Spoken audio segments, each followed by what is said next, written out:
I'm super excited about my guest today, Christopher Hale. Christopher, are you hearing that echo?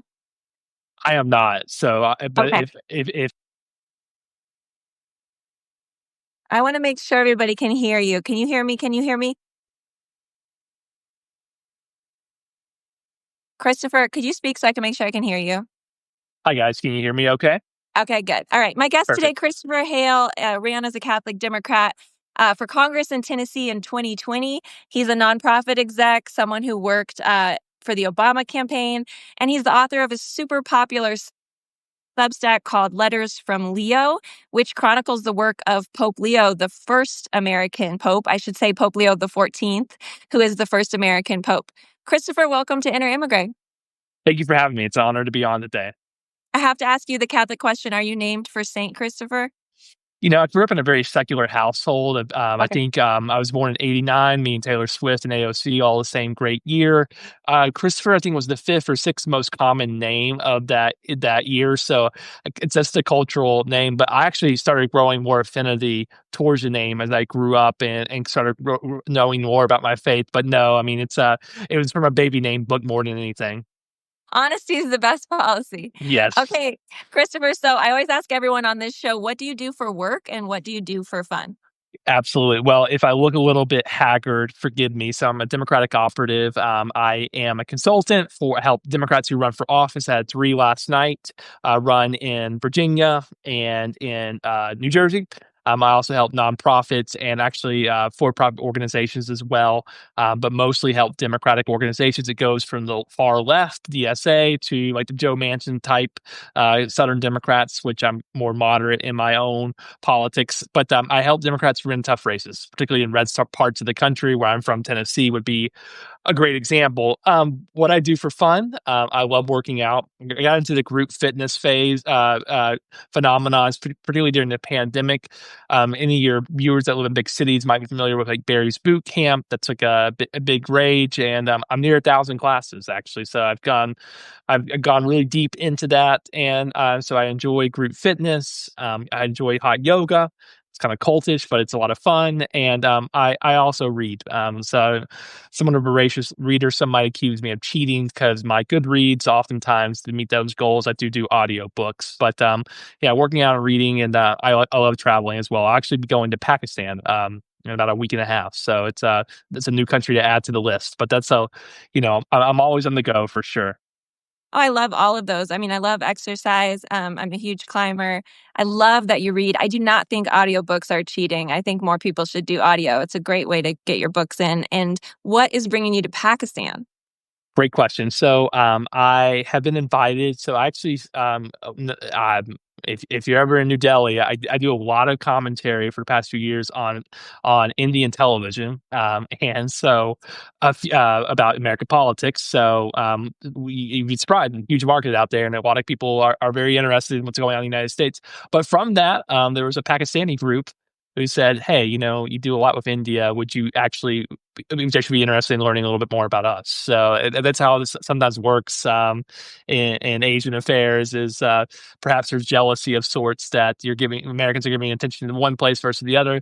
So I'm going to a group that was hopefully going to help me understand a little bit on what's about the history of the Pakistan American relationships, but also be meeting some Christians as well, Christian minorities on the ground. There's about, I believe, 1% of the population in Pakistan identifies as Catholic, as Christian. So I'm excited to meet some of those folks in Islamabad as well.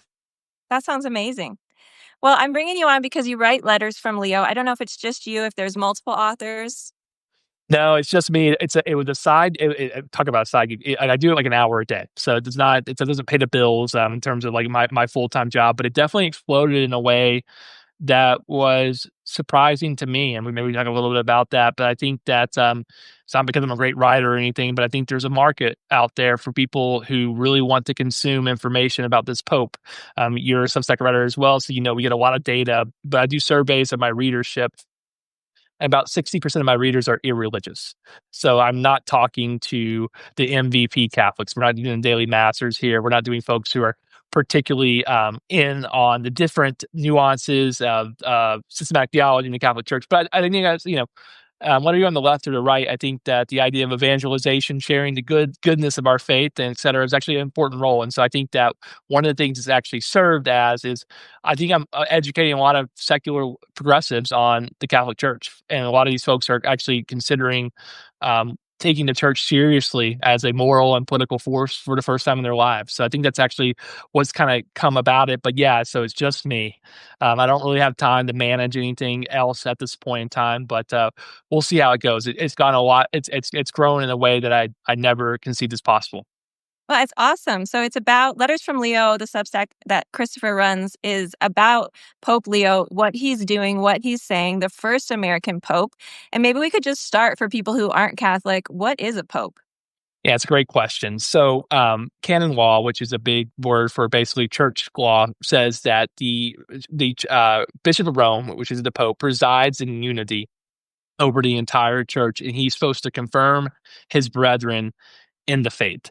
Now that's what's interesting about Catholicism is oftentimes in our structures, they can be really dense and really heavy. I find it's intriguing that the ecclesiology, the theology, the papacy is actually quite small.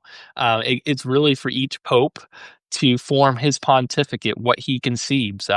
Up until Pius IX, he was the head of the Papal States. He was a king, essentially, and then there's more and more pastoral ministry that's emerged in the past 150 years, but particularly since the Second Vatican Council. So he presides over the church, but that second part is really important too. He's Il Papa, which is Latin for the father, for the dad, and so he is supposed to be a pastor. He's supposed to be a pastor, and I think one of the things that has really shifted is I think a lot of people grew up with the expectation that the Pope would be, to use a Latin phrase that we use, ad intra. He'd be really focused on the internal managerial affairs of the church. But really, we've seen for some time, really starting with Paul VI, that the Pope has been really ad extra, which was Latin for the outside, to the outside. So the Pope speaks a lot on political affairs, and that can cause some consternation, obviously, from both the left and the right, who say that the church should just, stay in its lane. But that genie has been taken out of the bottle. Popes are really going. It's very clear that their popes from here on out are going to be very vocal on the politics, global politics, and I think that what we're seeing with Leo is we're going to hear from him every week on the politics of the globe. So, in short, he's supposed to preside over the church and be confirm his brethren in the faith. But the faith has an external aspect to it that I think that really Catholics and non-Catholics alike are learning a lot about in these previous decades. Yeah, so the Pope is the leader of 1.3 billion Catholics worldwide. He's the bishop of the entire global Catholic Church. He's also the head of state. A lot of people don't know Vatican is its own little tiny country. And he has a kind of soft power as the leader of a large global religion. There aren't always those kinds of leaders. I can think of very few who have that kind of microphone, maybe the Dalai Lama for Buddhism. But anyway, you write about Pope Leo and his life. Can you tell us a little bit about his life prior to his current role of leading the entire Catholic Church? Yeah, when I was we'll talk about why I was there, but when I was at the conclave that elected him almost 6 months ago to the day, he was described as the least American among the Americans. Of course, that it was dogma that America could never be elected a pope. That's always been the writing criteria, the expectation. But that least American part of being American is so important. Leo is the first missionary to be elected the successor of St. Peter. As you know, in our ecclesial context, what a missionary means is that you govern, that you pastor a community that's outside of your home nation, essentially. He grew up in the South Side of Chicago. He grew up in a brick and mortar cultural Catholicism that was very prominent in the 50s and 60s in Chicago. He was very infected with Catholic values growing up, and unlike Francis, who was a late person to come into the priesthood, Francis, at least for his time, he wasn't 17 until he considered the priesthood and basically did an undergrad secular version of undergrad before he became a Jesuit. Leo was a young vocation. He was 14 years old. He went to pre-seminary, essentially, which in the olden days, at 14, if you decided you want to be a priest, you kind of got pushed out. and he went to a separate high school. He decided that he wanted to be an Augustinian. He considered the Jesuits, but he went a different way. And he went through the entire education. He got his undergrad at Villanova in Philadelphia, which is the major Augustinian university in the country in mathematics. But he scoots out quickly after he's ordained a priest. After he is in Rome, in fact, he goes to Peru and ministers in Peru. And from 1983 until 2023, 25 of his 30 years were on the road, essentially, or outside of the United States. And so it's really that Peruvian experience that makes him the least American among the Americans. And it gives him a really particular worldview.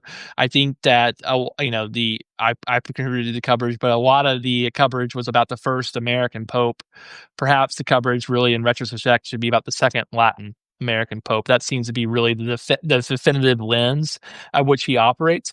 But being American is really important because what it means for us here in the United States is his English is a first language, which is just only the second time the papacy we've had a English language speaker on the throne of Peter, means that he is taken a lot more seriously in the English language press. And I've noticed that he's increased the amount of times that when he wants to say something that people want to hear, he speaks in English. And so that means a lot. These comments that he's made over the past month, they don't blow up until the video of him speaking in perfect English comes into play. And so that, I think, is undeniably the distinction between him and Francis. Francis said was a prophetic figure, but in terms of I do politics for a living. In terms of political communication, Francis would give a 14 out of 10 statement, but it was in Spanish or Italian, and it just kind of it would make waves in the American news cycle for about a minute, and then it would be dismissed. Partially, and because he was Argentinian, he doesn't get us. Leo clearly understands the United States, clearly knows the players, reads the newspaper. We know he is a subscriber to Chicago Sun-Times and the New York Times and USA Today. Oddly enough, which surprises me, people still subscribe to the USA Today. But he understands American politics, and so 14 out of 10, like in terms of vibration, audacity statements, Francis would come and go. What's remarkable about Leo is Leo will say a 5 out of 10 statement, but the American press, as self-centered as we often are in this country, we really like to ratchet that up. And so Leo's somewhat, I would say, coy or thoughtful statements really ricochet around the United States. And so I think that's really the most remarkable thing that I've been seeing, and probably speaks a lot to why Letters from Leo, my Substack, has had some success, is people are consuming this man in a way they did not consume his predecessor. Yeah, it was fascinating. The day he was elected, it was only been 6 months ago. I was shocked. I thought I'd heard wrong when they said he's an American. Because as you mentioned, people had always said there will never be an American pope, in part because the church never wants to be seen to be siding with empire or power. And one theory I heard was that unless the United States was in decline, there would never be an American pope. And I thought that was very telling about our political moment. But also, as you mentioned, that he is truly a Peruvian in the sense that he lived there for the majority of his life, and he lived with the poor and slept on, dirt floors and ate the peasant food. And some of my favorite photos of Leo are him riding on a donkey to visit his parishioners. So he very much speaks for the Americas and has had a very international life. When he was elected, he spoke in Italian, Spanish, and English. So he's an interesting figure for this particular moment. I guess I want to ask you, does the Pope still matter? I mean, Catholics are only 20% of the United States. Does he still matter? Is he just an old guy who wears a funny hat? Or, as you're saying, maybe he does matter. When he speaks, do people listen, even people who maybe aren't Catholic? I think that's actually where he matters the most. I think in the inner ecclesial, obviously the Pope's always going to have inner ecclesial rule over the church, but I think that the soft power that you mentioned earlier, is actually quite high right now. I think he is the most powerful American in the world and not our president, which is the first time I think we could say that in the history of the United States. So I think that his power right now is actually very much connected to who the president of the United States is. So there is kind of a, um, I wouldn't call it parasitic, but there is a interdependent relationship on his power. He does matter. And I think that I think that his level of mattering actually really extends beyond the pews. Catholicism is still a 20 to 25% of this country's populace. It is decreased significantly in our lifetimes, but it has stabilized in those numbers. I think particularly too because the 60% of the deportations that are occurring this year are Catholics. So I think there's a particular targeting, I would argue, of Catholics in this country, and I think that that makes the Pope a very poignant moral voice. But it won't be forever, perhaps. And one of the things I really want to say that you talked about earlier, you talked about the surprise of having an American Pope, and the question of whether or not it was a notion of the America in decline. I think maybe we were planning on talking this later, but I think that there's really a lot of corollaries in the history of the papacy. The most poignant one of our lifetime is John Paul II. Grew up in Nazism, governed the diocese, archdiocese of Krakow as Polish Pope, a Soviet country, mind you, a part of the USSR. And so when they elected him, they went behind enemy lines. Beyond the Iron Curtain. And people get uncomfortable with this, especially on the left. I think there's some similarities between American authoritarianism, even though it's a right wing phenomenon, and its threat towards civilization as the extreme versions of the Soviet communism, of course, from the left. I think they're comparable, and I think that you needed a pope from behind the lines to really challenge communism. Now we can fight about who gets credit for the fall of communism. Was it a self implosion? But I think absolutely that John Paul II had some role in that, and I think that the strength of Pope Leo the 14th, I think he is the moral bulwark against American authoritarianism. It's actually quite remarkable how different he sounds from the pomp and bellicose rhetoric that it seems to be required to get elected the leader of this country in these days.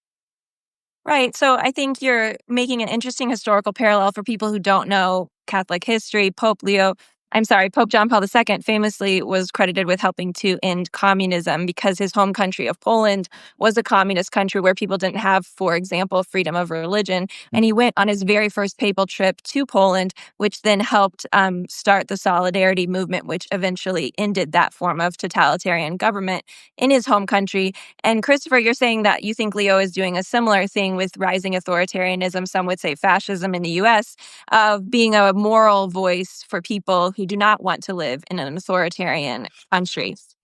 Yes, and I put a post on my it's one of my, I would say, kind of the Magna Carta of how I view Leo in this moment. You can find it on my Letters from Leo page, but I say that basically he's fighting against the empire of lies. But my argument is really that it's a long game, and there's been discomfort. I've gotten significant pushback from the left as well, who think that I'm over politicizing the Pope, and I think that's a little bit Pollyannish. The Pope's always been politicized throughout the modern history, and there is needs to take to engage the Pope in politics. And it's not about Pope Leo going against the Republican Party. It's not about Pope Leo going against Donald Trump. It's about Pope Leo going against, I would call, a godless, secular authoritarian ideology that has a tremendous cachet here at home, and it cloths itself in the mantle of religion, but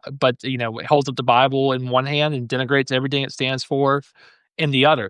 And so I think that Leo is engaging in a long-term project. There's always this question of who elects the Pope. Is it the will of the cardinals? Is it the Holy Spirit? The Catholic answer is it's complicated. As a man of faith, I think that perhaps the Holy Spirit, maybe over and above the cardinal's will, sees that in Leo, a moral bulwark against authoritarianism. But what he needs to do, in my opinion, is it was lay people on the ground in Poland who ran the charge on the solidarity movement, as you mentioned. Leo Leska, who became the president of Poland, who led the solidarity movement. It's going to be lay people, lay Christians, I think, and lay people of all backgrounds in the United States that are going to have to move forward.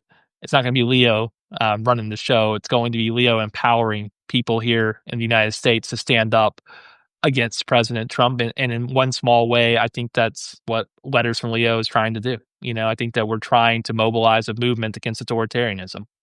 Yeah, I mean, I want to back up a little bit because Catholics are a cross pressured group. They're about 50-50 Republican, Democrat. You can be a Republican or a Democrat and be a Catholic because Catholicism doesn't fit really neatly into American political categories. For example, Catholicism supports a very vigorous care for creation, very environmentally aware, very adamant about the rights of immigrants and refugees and defending the poor, but it's also opposed to abortion and euthanasia, right? So there's always this tension when Catholics enter into public life in the United States. But politics and religion have been put together, in particular, by the Republican Party, which has really branded itself under Donald Trump as the defender of quote unquote traditional or Christian values. I mean, President Trump recently shared a meme calling the Democratic Party the party of Satan. So I want to back up and talk about that a little bit because obviously Christians can be Democrat or Republican. But how did Christianity in the United States get so almost exclusively associated with the Republican Party? So I think there's really two things at play. I think there was an alliance, proactive alliance between conservative evangelicals, particularly here in the South, and Catholic conservatives under Pope John Paul II, the Falwell John Paul II alliance. Even though I don't know if John Paul II would like his name to be said in that, but there was an Yeah. attempt. There was an attempt, particularly around these issues of abortion. And it was you got to realize in 1970, when John Paul II was elected in October of 78, the most prominent Christian in the world before him was Jimmy Carter.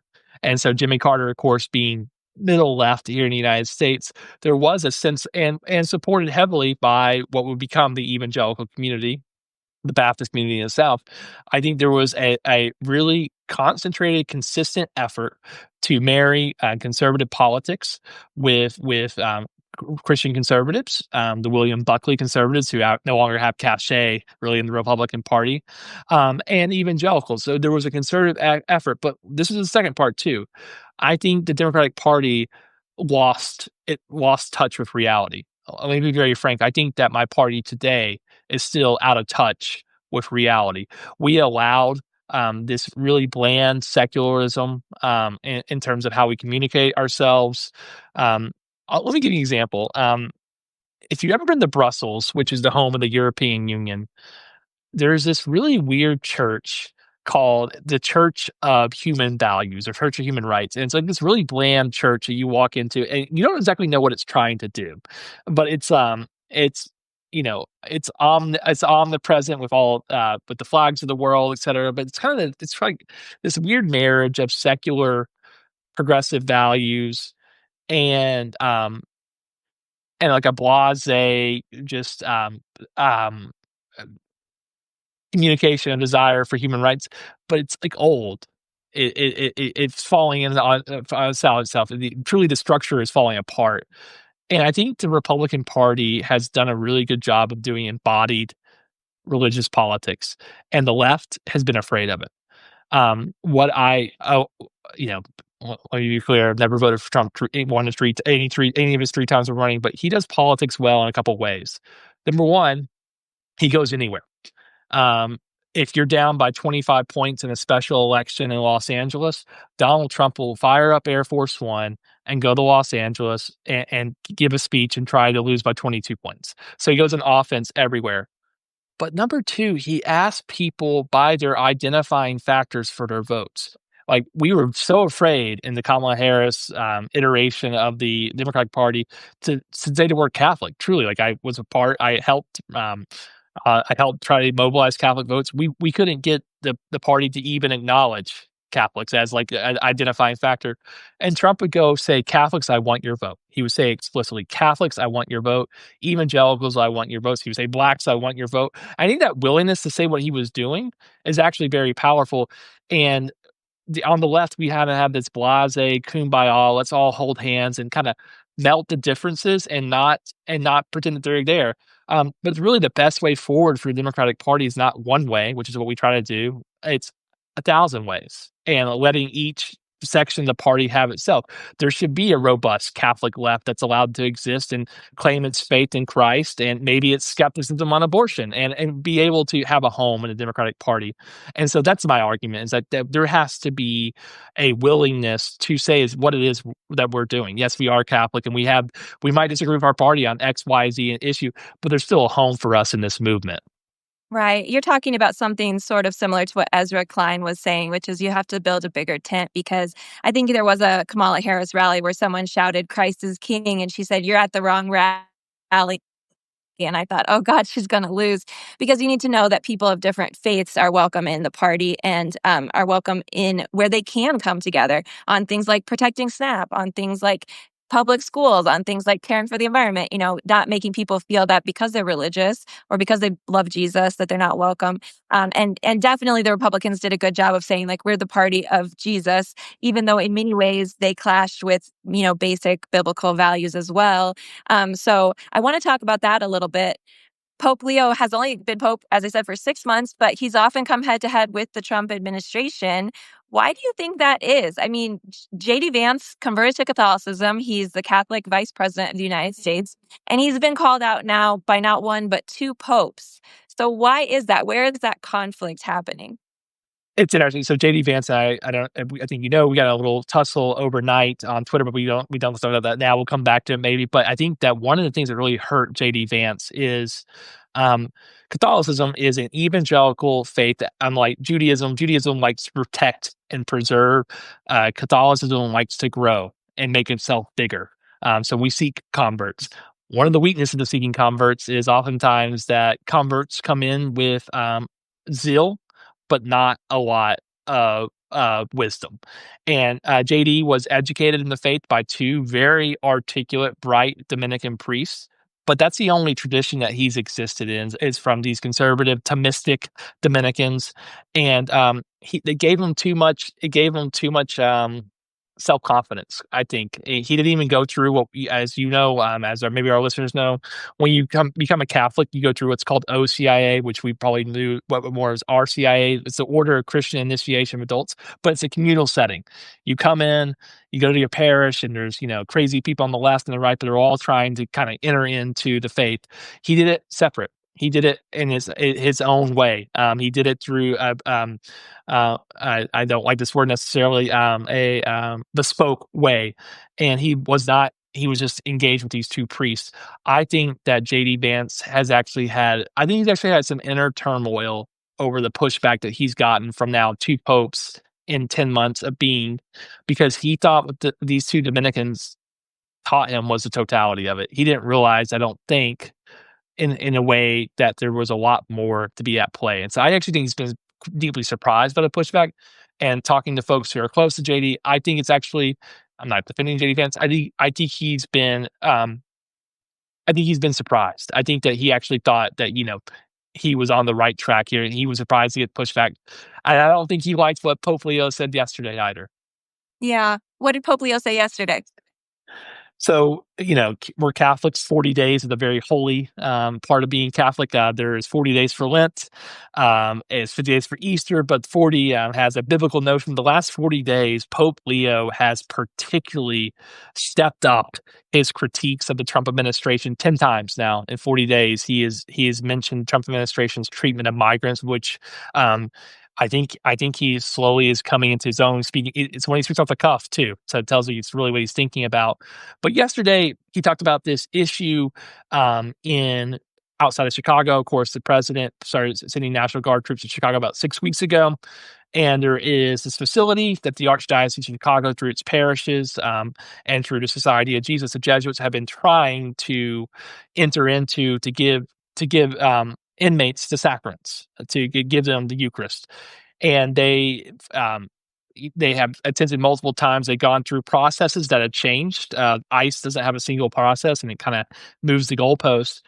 And I'll be frank, I don't think the secular media. I don't know if we know very well that Catholics are not the best at getting our message out there. I we tend to be a little boring, a little bit too in the weeds. We're not good salesmen all the time. I don't think the story really got a lot of play because we weren't actually selling it that great, but we set on doing it. The Chicago Sun-Times wrote about it, Letters from Leo wrote about it, and it finally just started getting out there enough where, a reporter asked the Pope about it. Pope Leo has this interesting Tuesday ritual. He goes to Castel Gandolfo and takes a day off, and he leaves the grounds every Tuesday night and takes questions, so it's like a weekly press conference. It reminds me of Trump with the Marine One helicopter in the background. But these have been fascinating, press conferences. And I think the media knows that there is more clicks to be had, more notice to be had if we talk about American issues. And so the question he got was about the treatment of migrants in ICE facilities. And he said two things. He said that they need the rights to enter. So he critiqued hard President Trump and Vice President Vance's inability to allow these priests to enter into the facility to distribute the Eucharist, which, of course, you and I know is the source and summit of the Christian faith, of the Catholic faith. But also, too, he said something quite, I don't think actually he's got enough play because I don't think reporters really understand the context of it. But he says, at the end of the world, he says that phrase. So he uses that phrase at the end of the world. Uh, Jesus tells us, and this is referring to a gospel from I believe, the Feast of All Saints Day.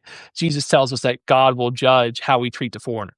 So, I mean, he says pretty explicitly that President Trump, Vice President Vance, the administration's salvation is at play. I couldn't help but wonder if he's read President Trump's comments. President Trump for the past couple of months has been musing about whether or not he's going to get into heaven or not. And I thought it was really remarkable. I don't think we actually really picked up on that. It seems that Leo says yes. Well, there's a formula here at play to get into heaven. And um, I reached out to a White House source, as a spokesperson. There's about 30 spokespersons for the White House. He refused to go on the record, but said off the record, the Pope doesn't know what he's talking about.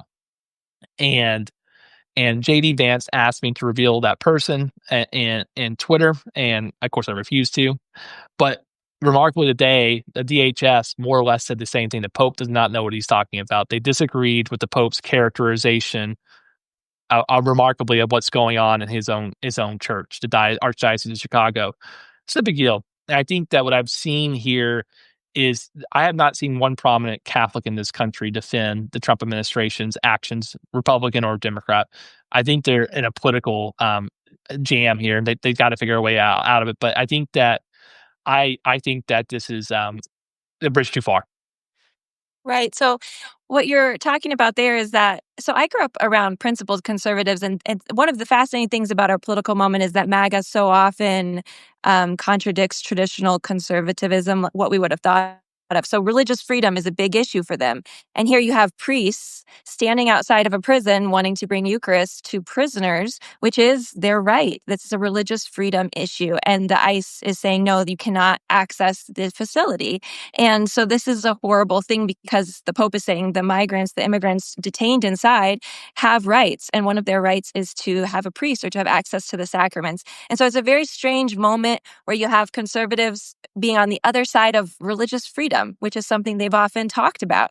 Or you have people who identify like J.D. Vance as Catholics or as Christians, or people in the White House speaking to you saying the Pope, who is the leader, who is the person who is in charge, doesn't know what he's talking about. And so it's a very strange moment and really a sad moment because the Catholics in the Archdiocese of Chicago are trying to serve their brothers and sisters, who they believe to be their brothers and sisters spiritually, those people who are being detained by ICE.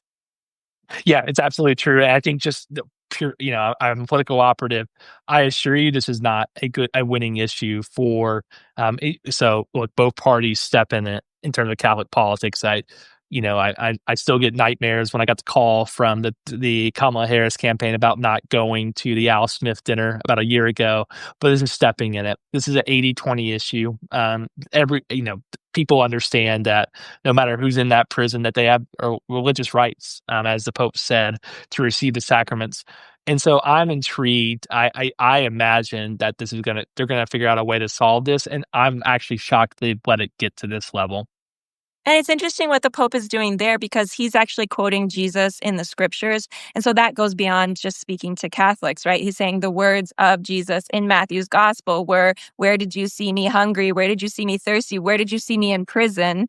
You know, that person, this is the belief of this religion, is that that person is in some way Christ and that you should treat them as you would treat Christ, and that you'll be judged based on how you treated your neighbor in need. So it's pretty powerful stuff what the Pope is saying, and it puts the administration in a really tough position um, in terms of the image of denying these people access to a pastor, or even we know in other ICE facilities people have had Bibles taken away, rosaries taken away, just being treated without human dignity. Even if you have committed a crime, you still have certain human rights.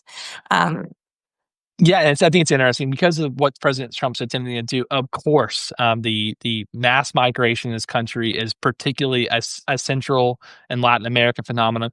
Of course, this is going to, in particularly, affect the Catholic population, and I think that I think that the administration has done a very poor job of inoculating itself against criticisms that this policy from the beginning to the end in the details and in the broad strokes is anti-Catholic. And I think they've done a very poor job defending themselves against that. And now you have the Pope more or less agreeing with that criticism that he says that these people are being denied their religious rights.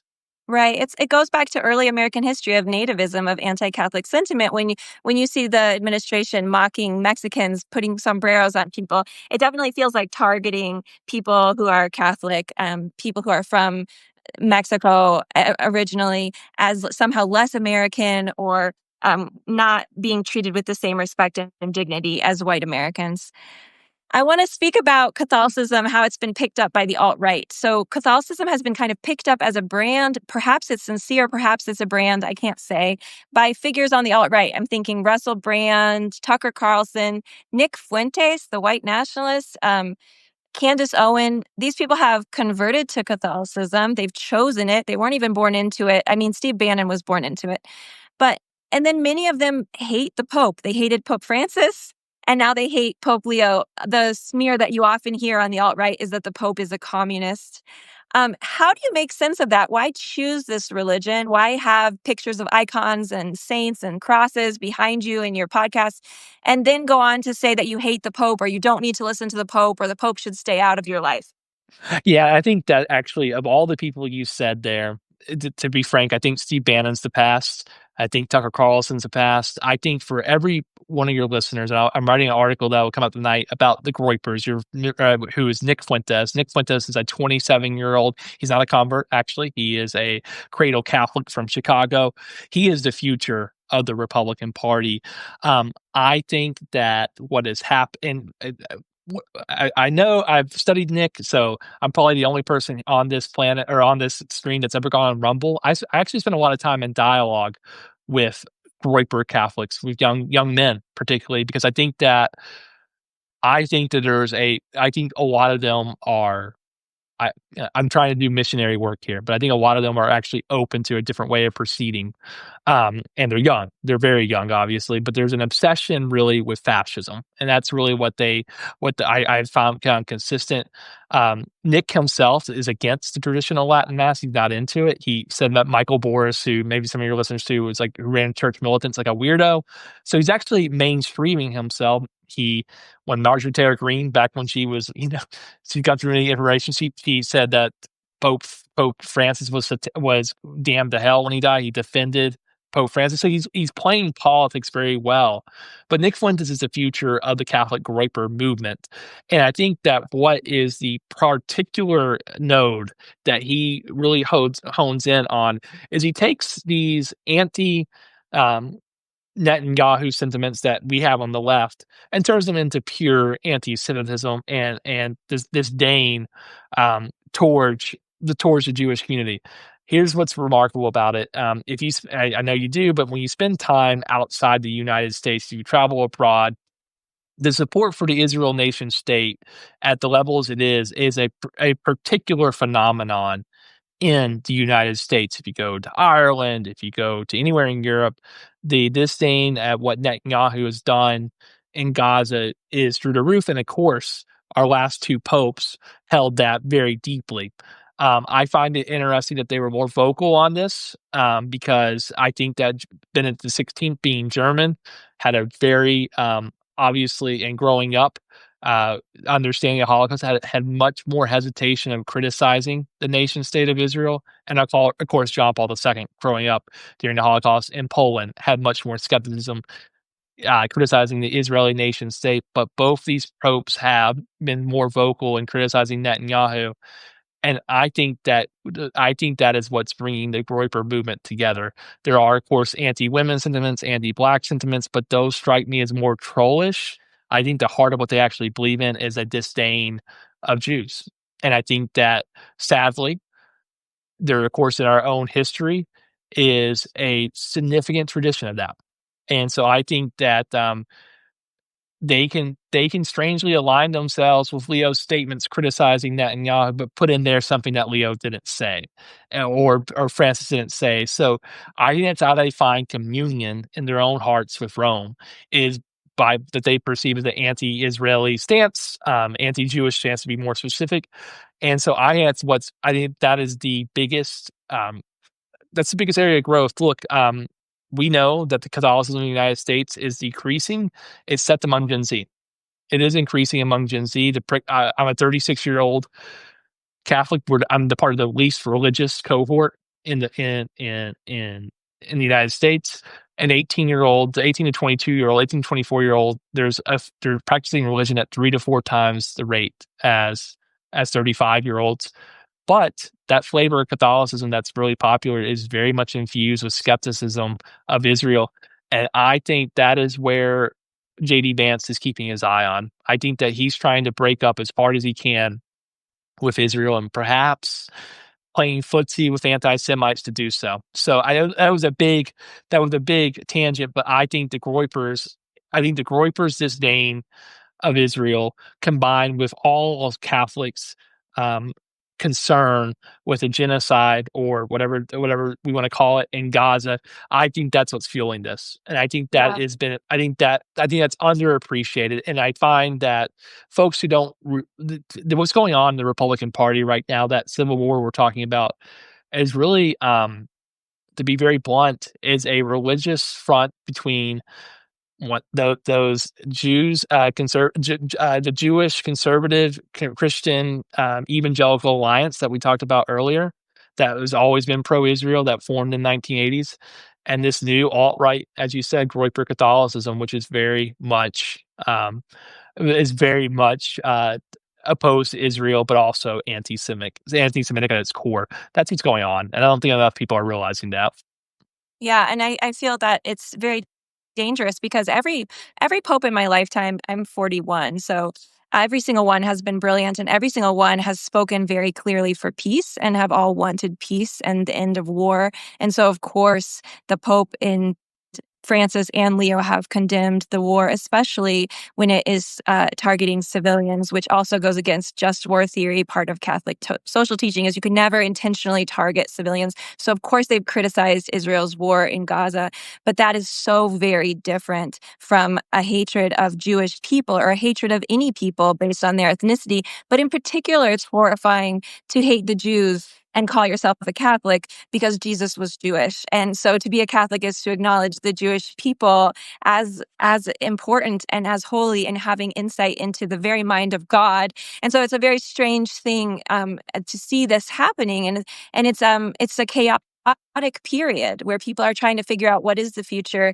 of the Republican Party, the Democratic Party, and can the Pope speak to these various factions and bring some wisdom and some defensive norms and some sense of Catholic social teaching into that conversation, which can be very childish and just about kind of owning the libs. And so I think Pope Leo is interesting because he's quiet, he's a listener, he's soft spoken, but he's definitely trying to enter into that conversation and bring some wisdom and some of the actual Catholic social teaching into the conversation.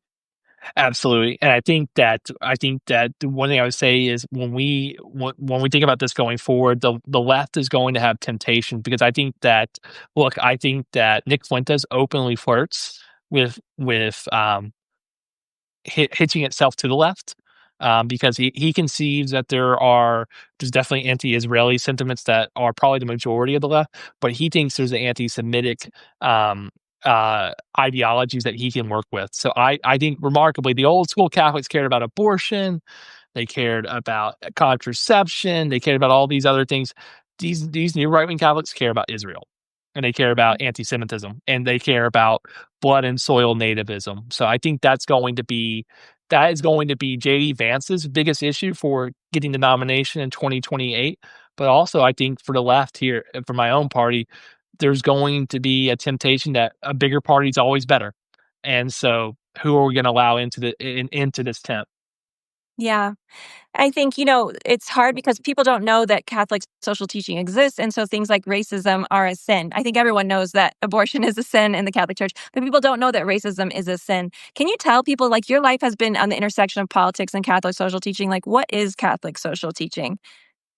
I think that what is the most important thing to say about Catholic social teaching is in the Lexi Te, which was Pope Leo's most recent encyclical. I don't think he used the word social teaching once, and because he used the word teaching.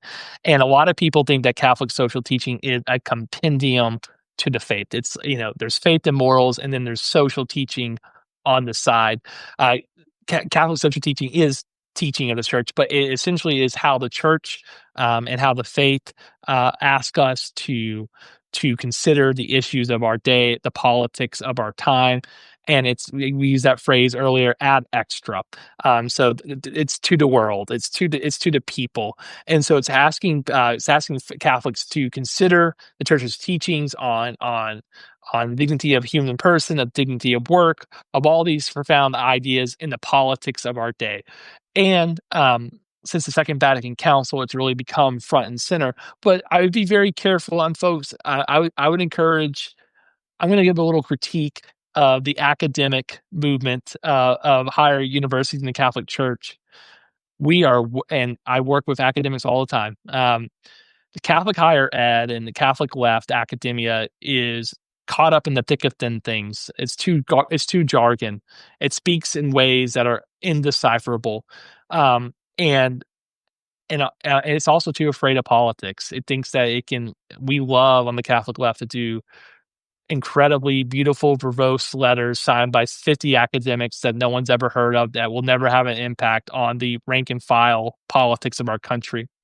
I think for Catholic social teaching to have an impact actually in the politics of the day, we've got to get rid of our overeducated sipping tea, talking about Catholicism, around academic circle to really engage in politics. And I get a lot of critique for being too political. I think the sin is actually being not political enough. I think that of course, we maintain the dignity of our faith's teaching on all these issues, but if it's not engaged in the politics, which is not a dirty word. Pope Francis famously said that politics is one of the highest forms of charity because it's in service of the common good. So I think as long as we engage in politics with the realization that politics, in the words of Pope Benedict, is not salvific, I think it's good. And so Catholic social teaching at its core is about engaging the church's teaching in politics in everyday Mm. life. Right. And so it's saying that it's a spiritual thing to go to mass and pray, and it's also a spiritual thing to feed the hungry, that those are both living your faith and that they're not separated. They're all integral. So we're going to end with some more lighthearted questions because the news is heavy. We have a perilous moment in U.S. democracy. You're talking about Nick Fuentes as the head of the future of the Republican Party. I mean, it's horrible. He just said he loves Stalin. So I can't get my mind around sometimes this moment because it's just so strange and there's a lot of concern. I know a lot of my listeners are heavy with what's going on, but we have this beautiful Pope who's defending democracy, defending freedoms of the press, defending the rights of migrants and their human dignity, and really trying to bring some morality into the conversation globally about the human person. So I want to end with some more lighthearted questions from you, Chris. We're going to do a little Catholic throwdown, kind of like Stephen Colbert style. Okay. I hope I do Okay. okay. Are you ready? Who is your favorite living American Catholic? My favorite living American Catholic. I can't do Pope Leo. Let's skip on that. Um, Shoot, I feel like you caught me on this. I think It could that be Pope Leo. No, I'm actually going to go I'm actually gonna go with someone who died a month ago. And but so I'm cheating a little bit, but, so Sister Rose, who was, Sister Jean, who was the former, chaplain to the Loyola University of Chicago basketball team. I think her witness through 108 years of life, 104, 108, somewhere in that, was something that really brought the country together. And I think that whenever a Catholic can be a point of unity and beyond politics, I think it's really a profound witness. Once again, I think that you're not going to convert people with beautiful prose anymore. It's over. Those days are over. Um, Pope Paul VI said that men don't listen to teachers. People don't listen to teachers anymore. Only in first their witnesses first. And so I think witnesses of kindness, of generosity, like Sister Rose, Sister Jean. I'm sorry. I think she really embodies the best of our faith. And there's something about her holiness. I met her during the NCAA tournament when they made that run in 2018. I think there's something about that embodied spirit that we need. We need people like that. I don't associate her with politics, and that's okay. I think that I associate her with the faith, and I think that folks like that are to be revered. And she's from Chicago, so maybe Pope Leo XIV can work on the initial process for the beatification and canonization. I think she was a living saint for over her century of living. I I love that. I would say Father Greg Boyle of Homeboy Industries too. He's a Sure. joyful person, he's funny, and he brings people together. Okay, what's the worst thing about being a Catholic, Christopher? I will say Lips. that yeah, I think, I think going through growing up, especially in the most secular generation, there's a lot of immediate assumptions are made about how a Catholic perceives the world. It was always hard in dating. Ended up dating majority of non-Catholics through my adult life. There's always presumptions about this is the worldview, and so we're stuck, I think, with a lot of folks, having the worst expectations of us because our sins and shortcomings are oftentimes on the front page of the newspaper. And so I think also too, it's been hard in my own party. I think that there's a lot of assumptions that Catholicism. W- Forget about the Republicans saying bad things about, like, saying that Catholics can't be Democrats. So a lot of Democrats who think that Catholics can't be Democrats. So I think that that's been hard as well. Is having to be apologetic. I wouldn't use that word, but having to explain my Catholicism sometimes it's a little bit hard. Yeah, I mean, people just act like you're an asshole if you're a Catholic, and you're like, "How are you? You don't know me. You need to get to know me." Amen to It's that. really harsh. It's a really harsh judgment. Who is your favorite saint? I'm gonna cheat here and actually do my patron. It would be if there's actually a canonized saint that's still in good standing with the church, it would be Saint Peter. Um, he was my confirmation saint. Um, Actually, I'll go with Saint Peter and very quickly and say why. There's a famous story at the end of the Gospel of John where Peter, who had denied Christ 3 times, of course, re-encounters him in a surprise after Christ is risen from the dead, and they had this very weird interaction by the ocean, by the sea, and Peter asked him sorry, Jesus asked Peter 3 times, "Do you love me?" And if you read that in the English, you don't really get the fullness of the story because it sounds like Jesus is, like, kind of pushing down, Peter and saying, "Do you love me?" and forcing him to kind of, grit his teeth and say, you know that I love you." And scholars say it was for 3 times because of the 3 times he denied Christ. But if you look at the original language, the Greek that it was written in, there's actually a slightly different take that I find inspiring. Jesus asked Peter twice, "Do you agape me?" Which in Greek, of course, means, "Do you love me with divine love? Will you die for me?" And of course, Peter says, "Well, Jesus, you've seen my shortcomings, you've seen my failures on the road to Calvary. I don't agape you, I filiate you. I love you as a brother. I love you as a human. I can't die for you." And then there's this incredible moment where Jesus, I think, really shows that an act of mercy, but Jesus is affected and changed by his human encounter with Peter. And Peter, for the third time, instead of asking him, "Do you agape me?" he says, "Fine. Peter, do you filiate me?" So he no longer asks for the agape. the self-sacrificial, perfect divine love. He says, Peter, can you love me as you do, as imperfect? And Peter falls to his knees and says, yes, Lord, I will filiate you. And then there's this cryptic ending to it, to the gospel. It says that, it says that Jesus says to him, when you're young, you dress yourself in ways you please. As you grow older, you'll reach your hand out and someone will lead you to places you fear.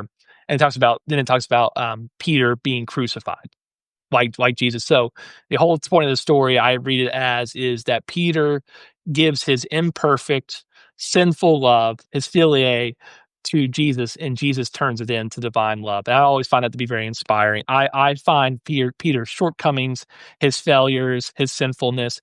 I can't give God my agape, but I can give him my imperfect philia. So I find that to be inspiring. Thank you for sharing that. If you could tell Pope Leo one thing, Christopher, what would you say? Yeah, so I'm a political strategist, so I always think of that.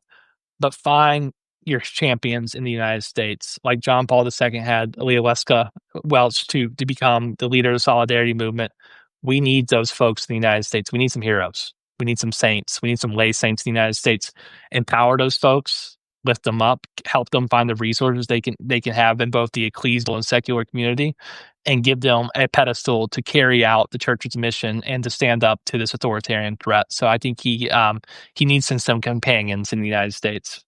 That's right. And we need those people who we can look to, who give us hope, who are doing something, who are helping people, who are part of the solution during this very chaotic period.